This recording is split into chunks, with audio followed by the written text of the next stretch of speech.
அடிக்கிற வெயிலுக்கு நம்ம எவ்வளோதான் தண்ணி குடித்தாலும் பாடியில் இருக்கிற ஹீட் கொஞ்சம் கூட குறையவே மாட்டேதுங்க. அதனால் 2 வாரத்துக்கு ஒரு டைம் இப்படி வெந்தயக்களி செஞ்சு சாப்பிட்டா உடல் ஹீட்டு வந்து கண்டிப்பாக குறையும். அதே மாதிரி பீரியட்ஸ் டைமில் கேர்ள்ஸுக்கு பெயின் ஆகுது இல்லைங்க, அதுக்கு இது ரெகுலராக சாப்பிட்டு வந்தால் ரிசல்ட் கண்டிப்பாக கிடைக்கும். வெந்தயக்களி செய்யறதுக்கு 1/2 கப் வெந்தயம், 1/2 கப் உளுந்து, 1 கப் அரிசி, அது கூடவே 2 ஏலக்காய் போட்டு தனித்தனியாக நல்லா ட்ரை ரோஸ்ட் பண்ணி பவுட்ரு பண்ணி எடுத்துக்கோங்க.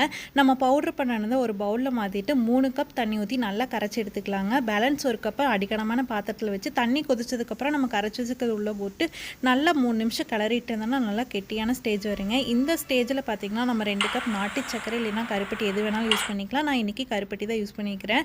கருப்பட்டி யூஸ் பண்ணிவிட்டு நல்லா ஒரு 2 நிமிஷம் கலந்து விட்டோம்னா நல்லா கொஞ்சம் கெட்டியாக வரும். இந்த ஸ்டேஜில் பார்த்தீங்கன்னா நல்லா நல்லெண்ணெய் உங்களுக்கு எவ்வளோ வேணுமோ அவ்வளோ நல்லெண்ணெய் சேர்த்துட்டு எண்ணெய் நல்லா உறிஞ்சினதுக்கப்புறம் அடுப்பு ஆஃப் பண்ணிடலாங்க. களி நம்மளுக்கு சூப்பராக ரெடி ஆயிரும். ரொம்ப ரொம்ப ஹெல்த்தியான ரெசிபி. வீட்டில் ட்ரை பண்ணி பார்த்துட்டு கமெண்ட் பண்ணுங்கள். உங்களுக்கு பிடிச்சுன்னா லைக் பண்ணிவிட்டு சப்ஸ்கிரைப் பண்ணிடுங்க.